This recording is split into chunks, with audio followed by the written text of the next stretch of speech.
welcome dans ce nouvel épisode de podcast. Alors je suis ravie de te retrouver ici. 2025, on a beaucoup de personnes qui veulent se lancer à leur compte en 2025. Donc je voudrais ici qu'on reparte parce que de mon côté l'année 2024 a été complètement folle. Et encore un immense merci à toi de me suivre sur Instagram, de me suivre dans ma folie, clairement, parce que finalement, le chemin que j'ai pris, Business et moi, je l'ai fondé, ça y est, depuis 2 ans, je crois. Et donc, le chemin que j'ai pris, je te souhaite vraiment le même type de parcours. L'année 2024 pour moi a été complètement folle. Mes objectifs ont été atteints et je veux la même chose pour toi. D'accord? Donc que les choses soient claires, en fait, pour moi, certains peuvent dire oui, mais toi tu es sur les finances, ça touche tout le monde, c'est facile, etc. Non, en fait, c'est pas du tout facile. C'est pas du tout facile d'y arriver plus sur un sujet de finance ou sur autre chose. Le tout, c'est de trouver le bon angle d'attaque et c'est vraiment ce que je souhaite pour toi, peu importe ton domaine d'activité.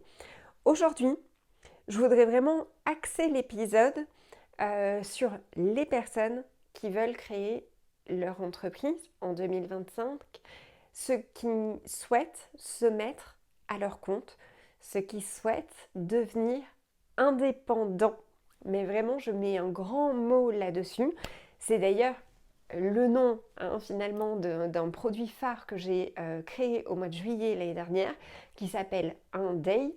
Le jeu de mots, le jour où tu deviens indépendant, donc vraiment le jour où tu deviens indépendant. Et c'est vraiment ce que je te souhaite. Aujourd'hui, je voudrais qu'on axe cet épisode-là sur 3 conseils à suivre pour devenir indépendant en 2025. Et là, je vais vraiment te donner plein de choses complètement différentes, mais que je veux qu'on voit ensemble. La première chose, et là, je vais venir te raconter une anecdote. Une anecdote qui s'est passée, je pense, il y a 2 ans. C'était durant l'été, on revenait de vacances avec mon mari, je me rappelle bien, sur la route des montagnes. Et là, j'ai mon mari qui m'a dit, mais de manière complètement euh, anodine et complètement percutante pour lui, parce que c'est sa manière de raisonner. Mais lui m'a dit, ok, finalement, Amélie, qu'est-ce que tu vas faire si des fois ça marche pas en fait? Business et moi, si tu n'arrives pas à en vivre comme tu as envie, qu'est-ce que tu vas mettre en place? Qu'est-ce que tu as prévu en fait? Et là, je lui ai répondu quelque chose, je lui ai dit, mais en fait, je n'ai pas de plan B et je ne veux pas déterminer de plan B. Alors ça peut paraître bizarre complètement, ça ne va pas à tous les types de caractères, mais c'était ma vision et c'est vraiment celle que j'ai voulu retenir. C'était en fait, j'ai une voie pour y arriver et je ne veux pas de plan B, je ne veux même pas permettre à mon cerveau d'imaginer que ça puisse ne pas fonctionner. C'est quelque chose de très bizarre, je sais, dit comme ça, mais vraiment, pour moi, la chose, quand je m'ai voulu me lancer vraiment à mon compte, alors, je me suis lancée à mon compte en 2021, mais devenir indépendant vraiment en mode, pas freelance, mais en mode vraiment, je fais mes propres offres et je crée mon propre portefeuille de clients, d'audience, etc. Et là, l'idée, c'est vraiment, pour moi, de me dire, il n'y a pas de plan B, en fait. Il y aura peut-être différentes possibilités pour y arriver. Et là où je veux te donner vraiment également un autre conseil, c'est de ne pas avoir peur de l'échec. En France, on a vraiment une manière de penser où finalement, si demain tu vis un échec, tu vas surtout ne pas en parler parce que ça va être la honte en fait. Et là, c'est vraiment un mécanisme qu'on a qui est complètement français. Je te parle de ça, mais finalement, je ne sais pas trop comment ça se passe dans les autres pays. Il me semble quand même qu'aux États-Unis, on a un autre mode de fonctionnement où on va beaucoup plus valoriser finalement, ok, c'est quand la dernière fois que tu t'es planté en fait? Et qu'est-ce que tu as fait pour dépasser ça? Et oui, en fait, clairement, l'échec fait partie du chemin.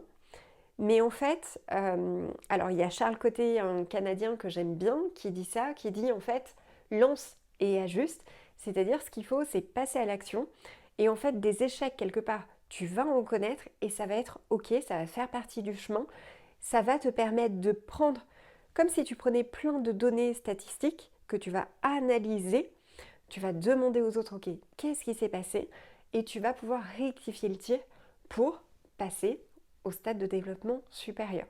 Et ça a été mon cas avec Business et moi. J'ai lancé des produits, un en particulier au mois de mars l'année dernière qui n'a pas marché du tout, mais c'était complètement ok. Le tout, ça a été d'analyser pourquoi ça n'avait pas fonctionné et ensuite de rectifier le tir.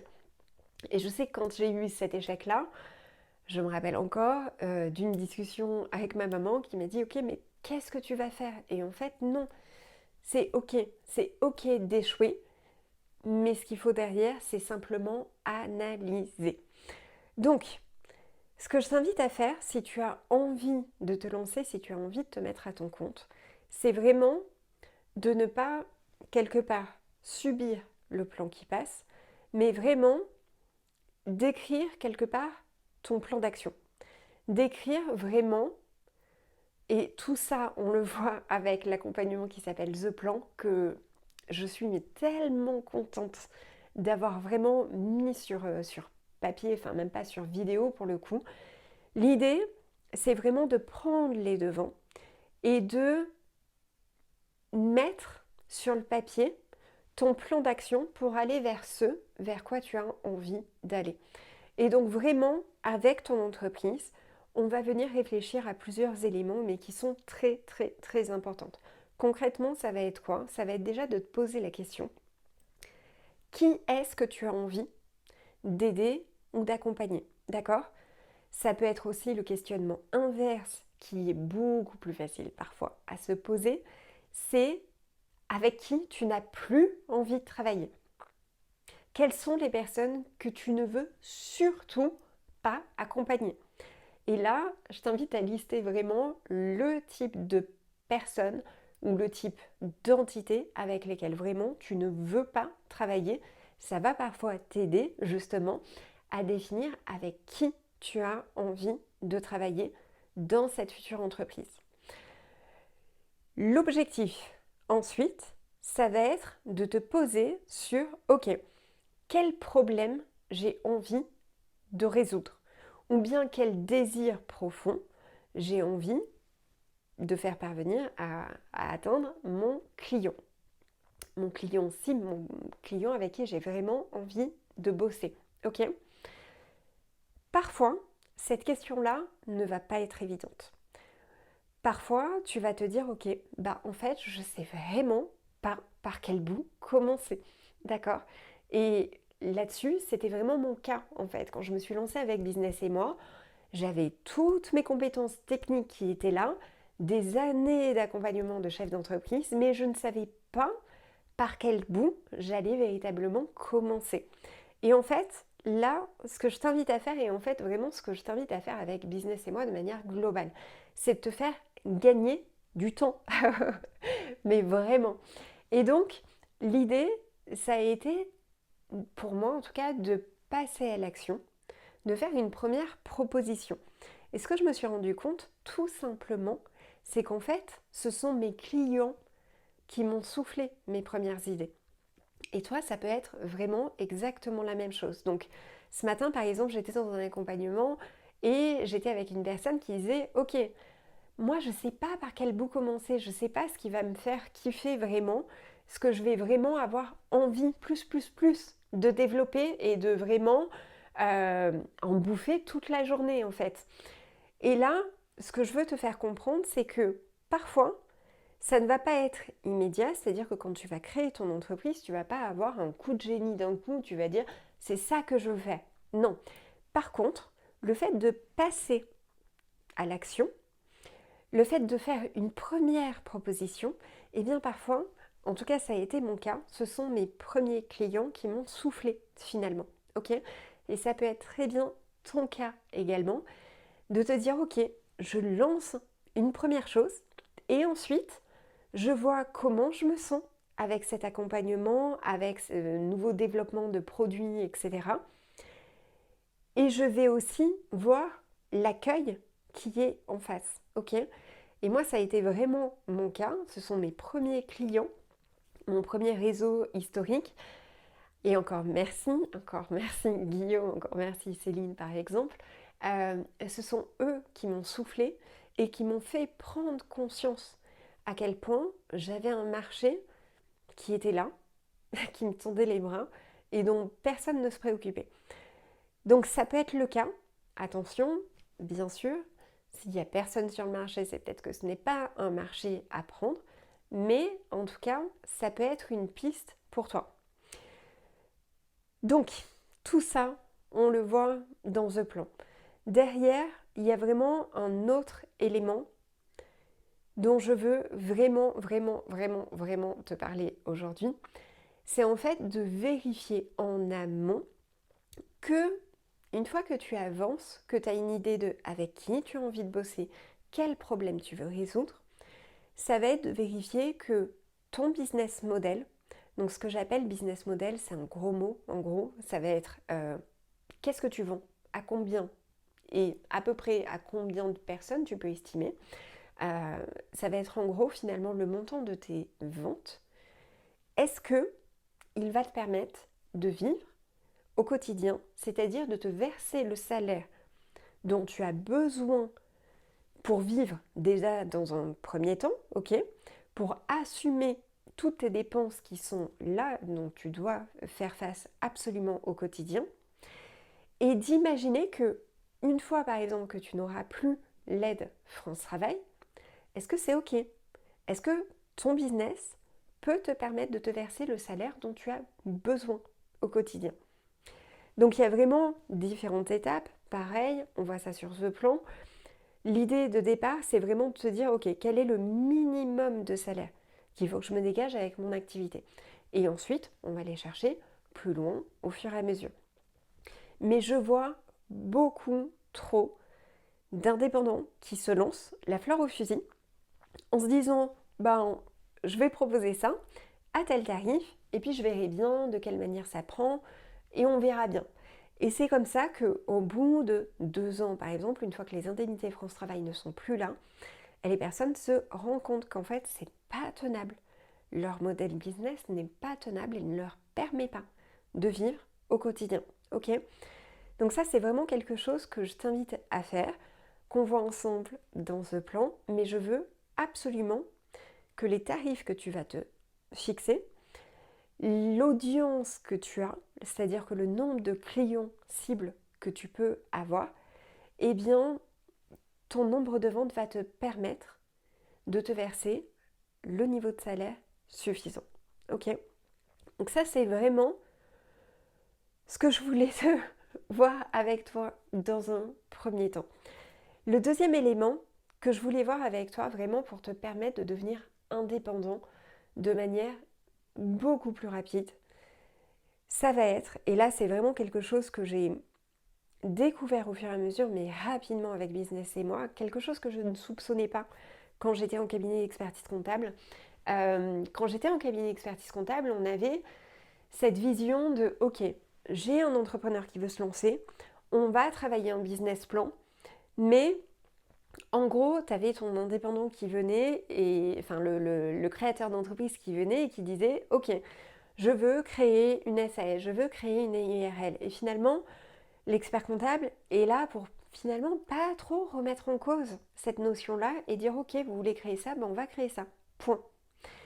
Sauf que, et là c'est vraiment un game changer que j'ai découvert avec Business et moi. C'est-à-dire que quand j'ai créé Business et moi, je suis partie vraiment sur la prestation de départ que je propose encore, qui est l'audit. En me disant, ok, je me mets à la place de mon client.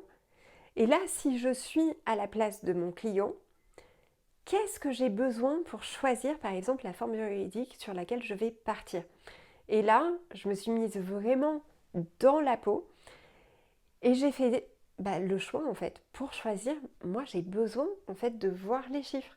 J'ai besoin qu'on me démontre par A plus B que oui, c'est ce statut-là qu'il te faut pour gagner plus de salaire. Et finalement, quand j'ai réalisé les premières démonstrations chiffrées, et bien là, j'ai juste halluciné, vraiment. Je ne sais pas d'où c'est venu, mais c'est comme ça, c'est venu. Et les chiffres sont puissants. Tout de suite, j'ai eu le bon sens de mettre le montant, enfin l'écart en tout cas de salaire que tu veux verser avec une forme juridique, avec une option fiscale, sur 5 ans. Parce que je trouve que sur 5 ans, c'est tout de suite beaucoup plus parlant. Et là, c'était vraiment fou. Les écarts, c'était vraiment du style, tu peux te payer une année sabbatique au bout de 5 ans. Donc je te laisse imaginer au niveau des montants. Et donc, tout ça, au fur et à mesure, j'ai voulu le proposer dans un produit qui soit beaucoup plus accessible, qui s'appelle Inday. Et j'ai vraiment voulu, et je tenais à mettre à la portée de tous ces éléments-là. Parce que ce sont vraiment des éléments game changer qui sont beaucoup trop peu connus aujourd'hui. Et je veux aujourd'hui qu'avec Business et moi, tout le monde ait connaissance de ça. Donc ça veut dire quoi? Ça veut dire que quand tu veux créer ton activité, il ne faut pas te dire, tiens, j'ai un tel qui s'est lancé il n'y a pas très longtemps, j'ai mon oncle qui s'est lancé il n'y a pas très longtemps, j'ai mon cousin qui s'est lancé il n'y a pas très longtemps. Et au fait, cousin, qu'est-ce que tu as choisi, toi, comme statut? Dis-moi un petit peu. Ok, donc toi, tu as choisi de créer une SAS. Ok, pourquoi? Parce que, en fait, tu te lances avec un associé et tu as un atelier de production, tu vas avoir plein de salariés. Ok, bon, moi, je veux faire un commerce, par exemple. Ok, et en fait, ce que je veux te dire par là, c'est que on a tous des situations qui sont différentes. Donc si des fois tu as un cousin qui lance une industrie, qui se lance avec des associés, il aura une stratégie financière qui sera et des besoins qui seront complètement différents de toi. Ok? Et là, vraiment, ce que je t'invite à faire, c'est à ne pas écouter, en tout cas à ne pas demander aux personnes pourquoi tu t'es lancé avec telle forme juridique. Parce que la plupart du temps, les gens vont te dire, ok, en fait, c'est ce qu'on m'a conseillé, c'est ce que mon expert comptable m'a conseillé. Ok, mais il t'a conseillé sur quelle base, sur quel argument, ok? Et là, ce qu'on voit sur Inday, c'est que je veux absolument que tu choisisses ton option fiscale, que tu choisisses ta forme juridique qui te correspond. Je veux par là que tu fasses tes propres calculs et que tu dessines ta propre stratégie financière. Donc tout ça, on y va ensemble et on y va étape par étape et tu vas voir à quel point c'est simple et à quel point c'est léger et à quel point ça peut être un jeu pour toi, ok? Pendant les vacances, je jouais à la bonne paye et je jouais au Monopoly en famille ou avec mon fils. Et tout ça, en fait, il faut que tu prennes ça comme un jeu. Il ne faut pas que ce soit stressant pour toi, ok? Donc, ce que je veux simplement, c'est que tu te poses les bonnes questions. Ce que je veux pour toi en 2025, c'est que tu te dises, ok, c'est pas du tout mon cœur de métier. Toi, tu es un expert dans ton domaine, ok? Simplement, ce que j'ai besoin, c'est que tu te poses les bonnes questions. Il n'y a pas besoin d'avoir fait Bac plus 8 pour ça, ok? Tout ça, ça peut être très simple pour toi. Ce qu'il faut juste, c'est que tu passes 1 heure à te poser les bonnes questions. Est-ce que mon business model va me permettre de me dégager mon salaire? Est-ce que, avec telle forme juridique ou avec telle option fiscale, de quoi j'ai besoin en fait pour aller chercher ce salaire-là? Et est-ce que telle forme juridique va me le permettre? Ok? Dans Inday, on fait ça vraiment de manière très très très très très simple. Ok? L'objectif, c'est qu'en définissant tout ça en amont, ça va te permettre de ne pas subir tes chiffres, de ne pas subir ton entreprise, mais de prendre les rênes, ok? Tu montes sur ton cheval, en fait, et c'est toi qui le dirige. Tu apprends à diriger ton entreprise, ok? C'est vraiment ce que je souhaite pour toi. Et en fait, tu n'as pas idée du montant d'économie que tu peux aller chercher. Et là où j'étais mais tellement contente, j'ai changé en fin d'année avec une cliente d'Inday qui avait intégré Inday et là, qui me dit ok, Amélie, j'ai besoin de vérifier, donc on s'était fait une consultation individuelle ensemble derrière parce qu'elle avait besoin de vérifier que la stratégie qu'elle avait dessinée pour elle, grâce à Inday, était bien ok, était bien la plus pertinente. Et là, quand on a fait la consultation ensemble, j'étais tellement heureuse parce que cette personne avait compris absolument tout. C'est-à-dire que avant même de créer son entreprise, elle avait dessiné la stratégie financière qui lui permettrait d'obtenir un maximum d'aide. Et là, clairement, elle avait choisi la meilleure aide possible car elle avait dessiné carrément tout son plan d'entreprise sur des économies d'impôts à aller chercher. Et donc ça, c'est vraiment le nec plus ultra, c'est-à-dire que tu sais en amont ce que tu peux dessiner, ce que tu peux récupérer comme aide ou comme exonération potentielle d'impôts.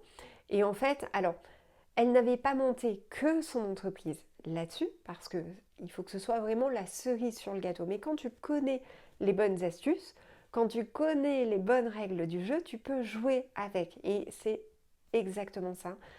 J'étais ultra contente pour elle, mais concrètement, grâce à Inday, elle a pu obtenir. Donc, elle vient de créer son entreprise, mais clairement, ce sont 8 ans d'exonération d'impôts pour son entreprise et d'impôts sur son revenu à elle qu'elle peut aller chercher. Clairement, les économies, c'est juste en fait monumental ce que je te permets de faire. Le troisième volet que je veux pour toi, pour te permettre de devenir indépendant beaucoup plus rapidement et de manière beaucoup plus sereine, ça va être d'apprendre à suivre tes finances. Et tout ça, on le voit grâce à ton suivi finance. Ton suivi finance, en fait, c'est le tableau de bord que j'utilise au quotidien, mais que j'ai poussé dans ses retranchements avant de le proposer à l'ensemble de mes clients, business et moi. L'idée, ça va être d'avoir quelque chose d'ultra poussé, d'ultra automatisé, c'est-à-dire que tu as l'impression que le tableau est basique alors qu'il est bourré d'automatisation derrière. L'autre élément, ça va être un agenda où en fait je te permets d'ajouter cet agenda-là à ton propre agenda, ce qui fait que dès que, alors c'est personnalisé en fonction de ta forme juridique, en fonction t'es soumis à TVA ou pas encore, etc. L'idée c'est qu'à chaque fois tu as les notifications qui te permettent de ne pas louper d'échéance de déclaration d'impôt parce que tu es sur ton cœur de métier, il faut que tu restes sur ton cœur de métier, mais en fait c'est comme si tu m'avais dans ta poche au quotidien, c'est comme si tu avais une directrice administrative et financière à tes côtés qui dit « Tu as pensé ? Là, il va falloir dans quelques jours que tu fasses telle déclaration, et je te remets directement dans cette notification les bons éléments à savoir, ok ? Comme ça, tu n'oublies rien et tu n'as zéro charge mentale. C'est vraiment l'objectif pour moi. Donc concrètement, avec ton suivi finance et notamment avec le suivi de tableau de bord, ce que je veux vraiment, c'est que tu prennes conscience que tout ça est un jeu et que tu peux te challenger. Et c'est vraiment ce qui m'a permis de me dépasser en 2024 et d'atteindre vraiment mes objectifs. C'est-à-dire que, en gros, tu ne subis pas les mois qui passent, mais tu prends les devants en te disant « Ok, quel chiffre d'affaires j'ai envie d'atteindre ?» ou bien « Quel montant de salaire j'ai envie d'atteindre ?» Et l'objectif, c'est qu'en une feuille, tu as les éléments principaux sous les yeux. Quel est ton montant de chiffre d'affaires ? Quel est ton montant de salaire que tu peux te verser ? Et j'aime bien le challenge, donc combien de ventes il faudrait encore que tu réalises pour aller atteindre ton niveau supérieur par exemple, ok ? Quel niveau de trésorerie il faut absolument que tu laisses de côté pour l'URSSAF, pour la TVA, etc. Ok ? L'idée, c'est d'enlever toutes les mauvaises surprises, ok? Et que vraiment, tu sois le pilote, en fait, d'accord? Que tu apprennes à être dirigeant d'entreprise. La notion qui est très importante également, c'est que la notion de chiffre d'affaires est une notion qui va venir te challenger pour moi, ok? C'est vraiment moi ce que j'en ai retenu et ce que je me suis amusée à faire en 2024 et c'est ce qui m'a permis d'aller vraiment me dépasser et d'atteindre, moi c'est ce que j'avais envie, c'était de me dire ok, je veux me démontrer que je suis putain de capable de faire un business à plus de 100 000 euros toute seule, de manière automatisée. Et le pire quand je dis ça, c'est que les premiers mois, il m'est arrivé de ne pas avoir de facturation. C'est complètement fou, ok? Donc ça veut dire quoi? Ça veut dire que pour moi, le chiffre d'affaires, c'est une notion pour aller se challenger, pour aller s'amuser. C'est une notion qui va être là plus en termes de... comme la vitesse que tu as sur ton tableau de bord, ok? Là, ok, j'en suis où? C'est vraiment un indicateur à part entière. Mais pour moi, l'indicateur qu'il faut absolument que tu prennes l'habitude de suivre, c'est vraiment la notion de rentabilité. C'est-à-dire que très souvent, les gens vont parler vraiment, ok, c'est quoi ton chiffre d'affaires, etc. Concrètement, tout ça, on s'en moque, pour ne pas dire autre chose. Le chiffre d'affaires ne veut rien dire. Le chiffre d'affaires, ça ne veut absolument rien dire parce que tu peux faire, et même des millions de chiffres d'affaires, et pourtant ne pas gagner de clopinettes, d'accord? Ne rien gagner du tout. Combien d'entreprises font des millions de chiffres d'affaires mais sont en déficit, c'est-à-dire qu'elles ont un résultat qui est négatif à la fin, ok? Ou combien de personnes font des chiffres d'affaires, ok, ça peut être chouette vu de l'extérieur, mais en fait tu te rends compte qu'elles ont besoin énormément de dépenser de l'argent parce qu'elles ont des sous-traitants, parce qu'elles ont énormément besoin de fournitures, de faire appel à des sous-traitants extérieurs, etc. Ok? Donc, ce qui compte réellement plus que tout, c'est ta rentabilité. Et moi, l'indicateur que j'aime bien suivre pour ça, finalement, ça peut être tout simplement ton indicateur de salaire.